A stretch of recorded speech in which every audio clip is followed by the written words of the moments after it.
Place de la Concorde. Nous voici maintenant sur la plus grande place publique de Paris, avec une superficie de plus de 9 hectares.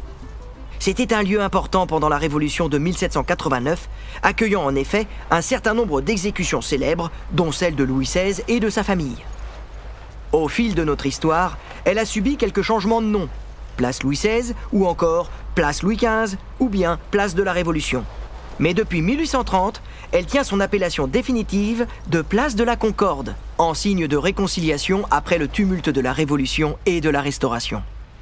La Concorde fut aussi le théâtre privilégié du défilé militaire du 14 juillet et accueillit longtemps l'étape ultime de l'épuisant Tour de France, une course cycliste de plus de 3000 km qui se courait chaque année au cours du mois de juillet. Mais après que la pollution aux particules fines fut devenue trop dangereuse pour les coureurs et sous la pression des sponsors, en 2047, la course a dû être déplacée dans l'un des rares pays au taux d'oxygène acceptable, à savoir la Nouvelle-Zélande.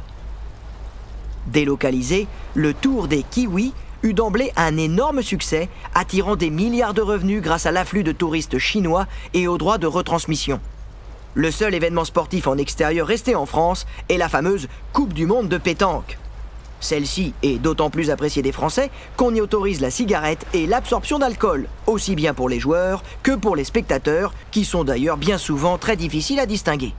À notre droite, je sais que c'est assez dur à imaginer, se trouvait le charmant Jardin des Tuileries. Revêtons maintenant nos masques et dirigeons-nous vers ce désert pour un bref voyage dans le passé.